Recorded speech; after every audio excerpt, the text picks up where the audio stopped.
आज होता लग्नाचा तिसरा भाग, म्हणजे लग्नाचा दुसरा दिवस आणि हा आपल्या व्हिडिओचा तिसरा भाग. सकाळी उठलो आणि लगेच मग उठून आम्ही निघालो गणपतीपुळ्याला. गणपतीपुळे आमच्या ताईच्या घराजवळून जवळ आहे, त्याच्यामुळे आम्ही जसं होतं त्याच अवतारामध्ये गणपतीपुळ्याला निघालो. आम्ही तर चक्क दोघीजणी गाऊनवरती गेलो आणि गेल्या गेल्या मस्त समुद्रामध्ये गेलो आणि मस्त आंघोळ वगैरे केल्या. खूप छान असं एन्जॉय केलं.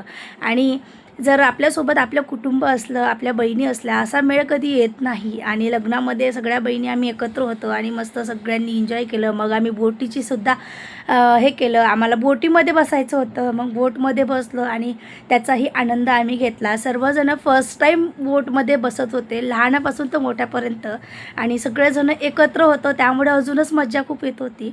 छान असं एन्जॉय केला. आणि मग बोट जी आहे ती समुद्रामध्ये गेली आणि हा सगळ्यांचा फर्स्ट अनुभव होता आणि कोणीही आजपर्यंत बसलेलं नव्हतं. त्यामुळे सगळ्यांचा एक्सपिरियन्स, प्रत्येकाला भीती वाटत होती, पण एक्सपिरियन्स खूप छान होता हा. आणि मस्त असा आम्ही तो एन्जॉय केला.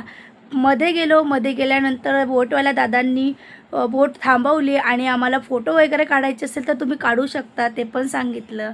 आणि मग आम्ही फोटो वगैरे काढलेत आणि सगळ्यांनी व्हिडिओ घेतलेत, कारण हा जो मुमेंट असतो हा खूप मस्त होता. आणि सर्व एकत्र असल्यामुळे तो तर त्याच्यात अजूनच आनंद जास्त झाला, खूप मस्त. आणि बोटवाले दादासुद्धा होते आमच्यासोबत. मग समोर जाऊन एक छान अशी सेल्फी घेतली, प्रत्येकाने सेपरेट फोटो काढले आणि मग निघालो परतीच्या प्रवासाला, कारण संध्याकाळी होती हळद. तो हळद तुम्हाला पुढच्या नेक्स्ट पार्टमध्ये दाखवते. इथली हळद जी आहे, कोकणामधली हळद कशी आहे, संध्याकाळी राहते, तर तो नक्की तुम्ही बघा.